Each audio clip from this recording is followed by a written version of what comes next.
ដូច្នេះសមត្ថភាពរបស់អ្នកពិតជាខ្លាំងក្លាណាស់អ្នកមានចំណុចស្រដៀងនឹងមនុស្សនោះអ្នកក៏ហាក់ដូចជាមិនអាចរងរបួសបានដែរតើអ្នកមានសមត្ថភាពទី2ទៀតទេឧទាហរណ៍បន្ទាប់ពីសម្រាប់អ្នកមានសមត្ថភាពម្នាក់អ្នកអាចទទួលបានសមត្ថភាពរបស់គាត់គំនិតរបស់អ្នកពិតជាគួរឲ្យចាប់អារម្មណ៍ប៉ុន្តែអកុសលខ្ញុំមានតែសមត្ថភាពនេះតែមួយប៉ុណ្ណោះខ្ញុំបន្តនិយាយបន្ទាប់ពីចូលអង្គភាព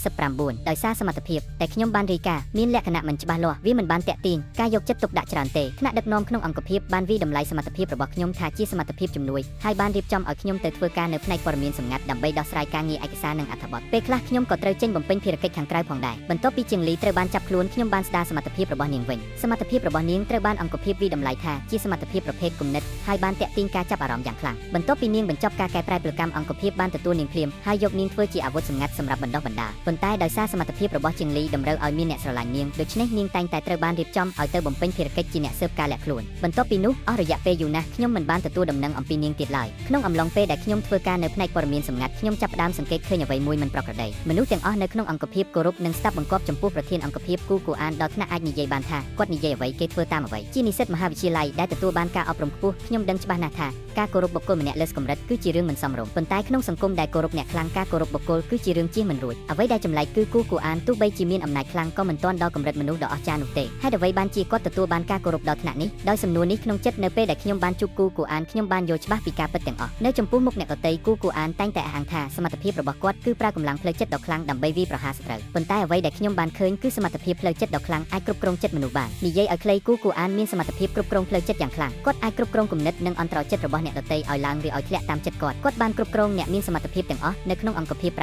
749លើកលែងតែខ្ញុំគូអានក៏បានព្យាយាមគ្រប់គ្រងខ្ញុំដែរប៉ុន្តែពេលគាត់រកឃើញថាមិនអាចគ្រប់គ្រងចិត្តរបស់ខ្ញុំបានគាត់បានដឹងថាខ្ញុំមិនសាមញ្ញដូចអ្វីដែលខ្ញុំបាននិយាយនោះទេគូអានពិតជាជំនាញខាងការគ្រប់គ្រងចិត្តមនុស្សគាត់បានប្រើទំនាក់ទំនងរវាងមិត្តរួមការងារដើម្បីមើលថែនិងយកចិត្តទុកដាក់ខ្ញុំធ្វើឲ្យខ្ញុំមានអារម្មណ៍ដូចជាមានផ្ទះនិងគ្រួសារខ្ញុំដែលទើបតែឆ្លងកាត់ការក្បត់បានជាប់ចិត្តយ៉ាងខ្លាំងនឹងអារម្មណ៍កក់ក្ដៅនេះដោយសារតែការពឹងពាក់លើអារម្មណ៍នេះខ្ញុំបានសុខចិត្តស្ដាប់តាមការរៀបចំរបស់គាត់និងធ្វើការឲ្យគាត់ប៉ុន្តែអ្វីដែលមិនបានគិតទុកក៏បានកើតឡើងច្រកឱកាសទៅកាន់ពិភពផ្សេងដ៏ខ្លាំងមួយបានបើកឡើងភ្លាមហើយសត្វអាក្រក់ដ៏គួរឲ្យភ័យខ្លាចយ៉ាងខ្លាំងបានរត់ចេញមកពីច្រកឱកាសនោះ